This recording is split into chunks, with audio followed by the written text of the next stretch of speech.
तो भकत जीवन, एकातो भकत जीवन। भकत निमन्ते तोर शंख चक्रे चिन्ह, शंख चक्रे चिन्ह। एकातो भकत जीवन।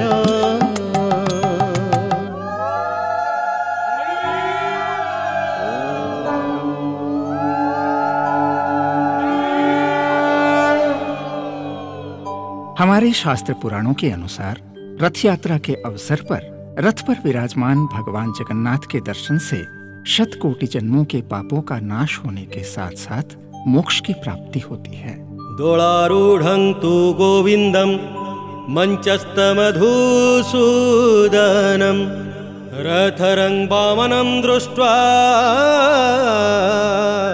पुनर्जन्मं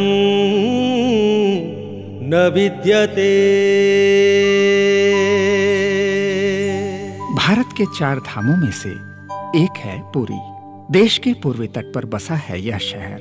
इसके केंद्र में है 12वीं सदी में बना एक विशाल मंदिर, जहां भगवान जगन्नाथ अपने अग्रज श्री बलभद्र तथा अपनी बहन देवी सुभद्रा के साथ विराजमान हैं। इस मंदिर के साथ आज भी जुड़ी हुई है सदियों पुरानी प्राचीन परंपरा। कई पुराणों और शास्त्रों में इस धार्मिक क्षेत्र के महात्म्य का वर्णन देखने को मिलता है। कदाचित कालिंदी तट विपिन संगीत करवो, मुदाभिर्नारी बदन कमला स्वाद मधुप। रमा शंभु ब्रह्मासुरपति गणेशार्चित पदो, जगन्नाथ स्वामी नयन पथगामी भवतु मे। कहा जाता है कि भगवान यहाँ मानवीय लीला करते हैं। यहाँ उनकी दिनचर्या एक सामान्य मनुष्य की दिनचर्या जैसी होती है। प्रातः काल के स्नानादि से लेकर रात्रि के शयन तक भगवान यहाँ वो सब कुछ करते हैं जो एक आम इंसान करता है। भगवान जगन्नाथ को लेकर यहाँ वर्ष भर में कई उत्सव मनाए जाते हैं। उन उत्सवों में से सबसे प्रमुख है भगवान की वार्षिक रथ यात्रा। आषाढ़ शुक्ल पक्ष की द्वितीया तिथि के दिन यह पर्व मनाया जाता है। आषाढ़ च मासस्य शीते पक्षे गुरोर्दीनो, पुष्यर्खे च द्वितीयायां तत्र कुर्याद्रथोश्चवम्। रक्षा भावे तीर्थो कार्यं, सर्वभावे न भूपते। गुण्डिचाख्योश्चवं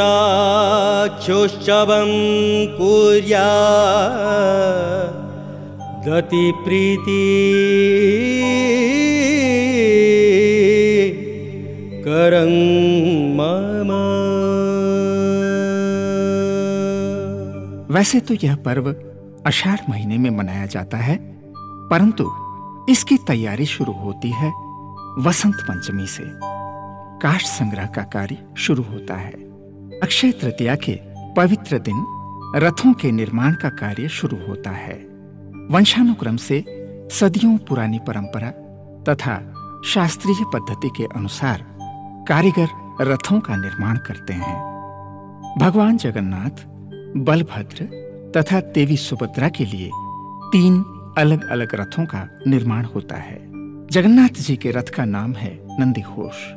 इसे पीत लोहित अर्थात पीले और लाल रंगों के वस्त्रों से आच्छादित किया जाता है।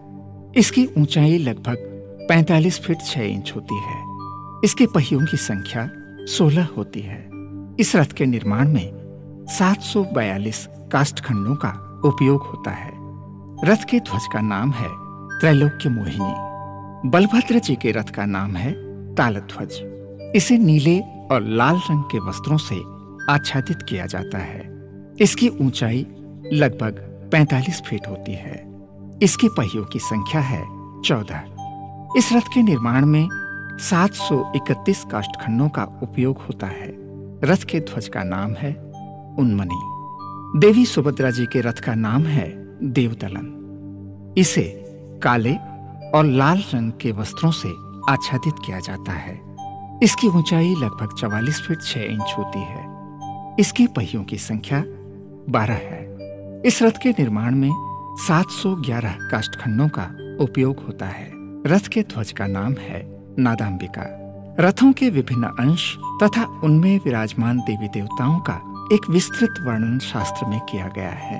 जगन्नाथ जी के आयुध सुदर्शन भी इसी रथ पर सवार होते हैं। रथः षोडश चक्रस्तु भीषो कार्यप्रयत्नतः चतुर्दश बलसौवा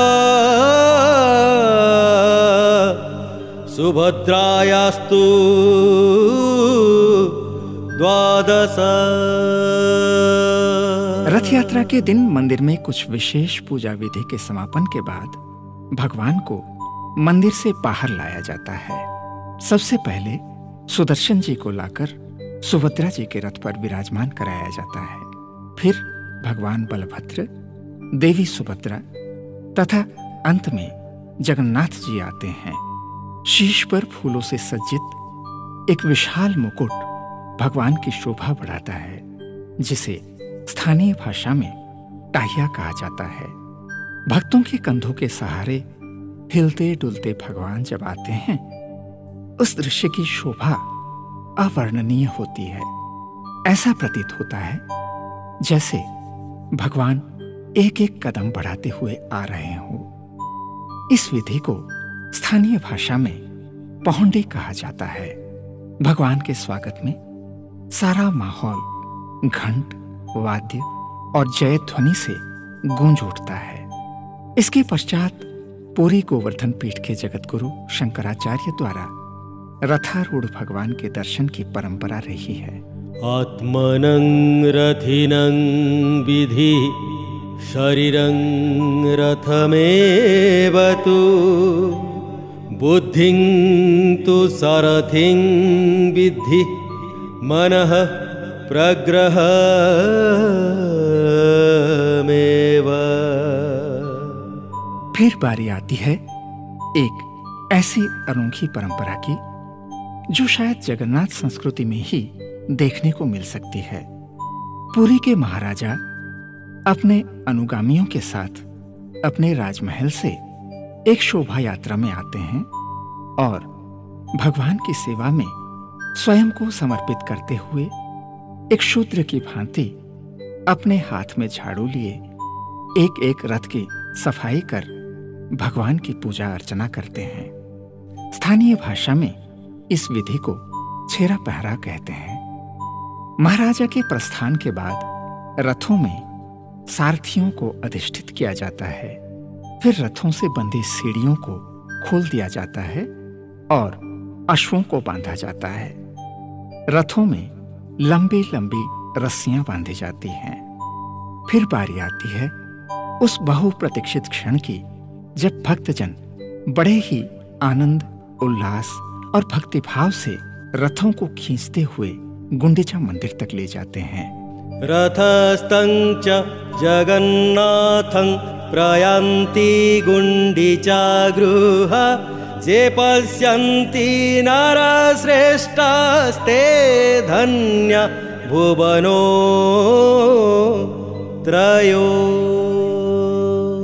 घंट ध्वनि, शंखनाद, मंगल ध्वनि तथा जयकारों से सारा वातावरण गूंज उठता है।